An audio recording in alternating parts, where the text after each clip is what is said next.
बिस्मिल्लाहिर्रहमानिर्रहीम। अस्सलाम वालेकुम। क्या हाल है, कैसे हैं आप लोग। आज ओलिव के अचार की रेसिपी के साथ आपकी खिदमत में हाजिर हुए हैं। तो जर्मनी का तो ये सैलड है, लेकिन पाकिस्तान में इसको लोग अचार कहेंगे। तो चलिए चीज़ें बताते चले, कौन कौन सी चीज़ें हम ऐड कर रहे हैं इसमें। यहाँ पे हमने तकरीबन 4 किलो 250 ग्राम ओलिव लिए हैं और इधर ऑलिव ऑयल लिया है। यहाँ पे टमाटर हैं, इस तरह के छोटे छोटे टमाटर लेने हैं, उनको दरमियान से काट लेना है। और ये लाल प्याज है, आप चाहें तो वाइट भी ले सकते हैं। इसके मैंने छोटे छोटे क्यूब्स काट लिए हैं। और इधर हरी मिर्चें हैं, हरी मिर्चों को भी मैंने इस तरह से काट लिया है। आप चाहें तो कोई भी शेप दे लें। यहाँ पे क्योंकि हमारे पास ज़्यादा ओलिव है, इसलिए उसी हिसाब से मैं चीज़ों की क्वांटिटी बताऊंगी। तो यहाँ पे हमारे पास क्रश चिली है, तकरीबन 1 टेबलस्पून, थोड़ा सा ज़्यादा ही है उससे। और यहाँ पे नमक है 1 टेबलस्पून, यहाँ पे ज़ीरा 1 टेबलस्पून, और इधर अनारदाना। आप चाहें तो इसमें शिमला मिर्च भी ऐड कर लीजिएगा, उसके भी क्यूब्स काट के, तो और टेस्टी हो जाएगा आपका अचार। अब हम इन सारी चीज़ों को मिक्स करते हैं। हमने कैन को खोल लिया है और सारे ओलिव इसमें डाल दिए हैं। एक बड़ा सा बर्तन से पहले टमाटर शामिल करते हैं, उसके बाद प्याज,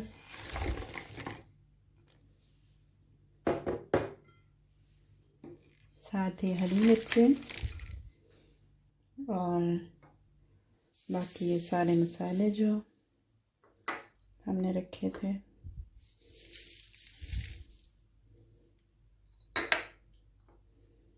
सूखा धनिया आपको पहले बताना भूल गई थी, सूखे धनिया का पाउडर है, वो भी ऐड ज़रूर कीजिएगा क्योंकि ये बहुत टेस्टी इससे भी होते हैं। अनारदाना। अब इन सारी चीज़ों को मिक्स कर लेते हैं। पहले इस तरह से हिलाएंगे पकड़ के सारी साइडों से इस तरह।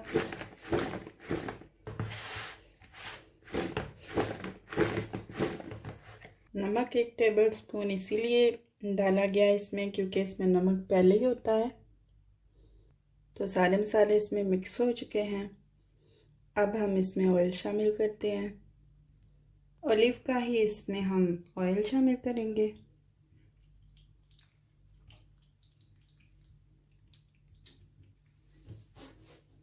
पहले हम इसको हिला के देखते हैं।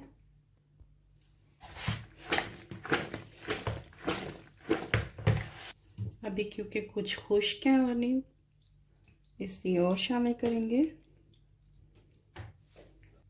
फिर से मिक्स करेंगे। अब सारे क्योंकि ऑयली हो चुके हैं, तो इसका मतलब है कि ऑयल हमारे लिए काफ़ी है। फिर इस तरह का हम मर्तबा लेंगे एयर टाइट, उसमें हम डाल देंगे। और चाहे पाकिस्तान में अचार होता था, उसको भी रोज़ हिला देना पड़ता था क्योंकि फिर शिमल आ जाता उसमें। तो इसलिए मस्ट है कि आप भी ध्यान रखा कीजिएगा इसका। हमेशा 1-2 बार खोल के दिन में सैलड की तरह अगर आप खाएंगे रोज़, तो फिर तो इसको कुछ नहीं होने वाला।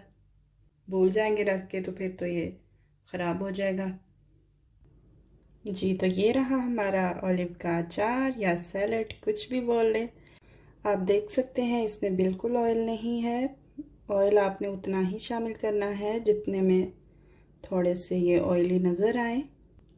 अगर आप चाहते हैं कि आप इसको ज़्यादा दिनों के लिए सेव कर दें, आप इसको अभी ज़्यादा नहीं खाना चाहते, तो आप ज़्यादा तेल डाल लें, वो आपकी मर्ज़ी पे डिपेंड करता है। ये जोड़ों के दर्द के लिए बहुत मुफीद होता है, लेकिन बाज़ लोग जिनको मसला होता है गर्म चीज़ों से, इनकी तासीर क्योंकि बहुत गर्म होती है, तो वो अपने डॉक्टर से मशवरा कर लें पहले। अगर आपको हमारी रेसिपीज़ पसंद आती हैं तो हमारे चैनल को सब्सक्राइब कीजिएगा, लाइक कीजिएगा, शेयर कीजिएगा और कमेंट भी ज़रूर कीजिएगा। दुआओं में याद रखिएगा।